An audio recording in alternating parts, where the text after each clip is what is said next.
Allô tout le monde et bienvenue à votre vidéo journal. À Regina, des personnes proches du centre éducatif du parc reprochent aux dirigeants de l'établissement de ne pas avoir versé l'argent qui était dû à des employés dans leur régime d'épargne retraite, le REER. Cette situation, qui est maintenant terminée, a duré au total 9 mois. Une personne proche du centre éducatif note que les intérêts perdus au cours de ces 9 mois ne pourront jamais être récupérés. Radio-Canada a contacté l'avocat du centre et dans une réponse par courriel, elle nous a dit de contacter la personne concernée par les non-versements des cotisations au REER. L'avocate n'a pas voulu faire davantage de commentaires à ce sujet. Un article est d'ailleurs disponible sur notre site web. Je vous invite à le lire pour plus de détails.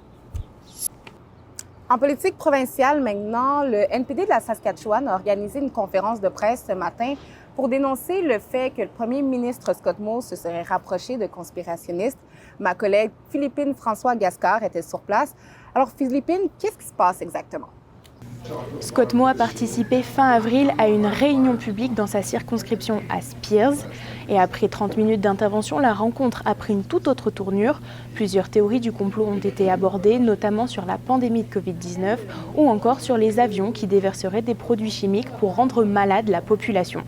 Alors, ce qui est reproché au Premier ministre de la province, c'est qu'il n'a pas vraiment réfuté ces théories. L'opposition a donc remis en question les priorités de Scott Moe. Ils ont notamment dénoncé la position du Premier ministre sur les hôpitaux, un sujet qui revenait beaucoup dans les différentes théories abordées. Merci Philippine. Si je vous dis Ozempic, est-ce que ça vous dit quelque chose? Je vous en parle parce que les prescriptions de Ozempic sont en hausse en Saskatchewan.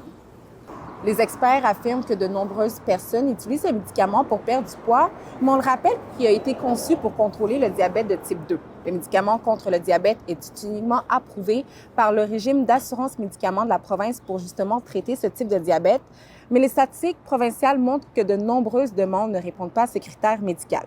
Par exemple, il y a eu 5 755 réclamations de Ozempic dans la province en 2019.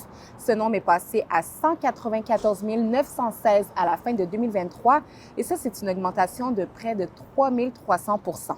L'année dernière, 195 000 demandes de remboursement d'Ozempic ont été déposées et seulement 40 % d'entre elles répondaient aux critères de la couverture provinciale. Alors, on se laisse là-dessus. Si jamais vous êtes curieux d'en savoir plus sur cette hausse du Ozempic dans la province, je vous conseille d'aller lire notre article web à ce sujet en téléchargeant l'appli Info. Moi, je vous dis à demain et je vous souhaite un excellent mercredi. Bye!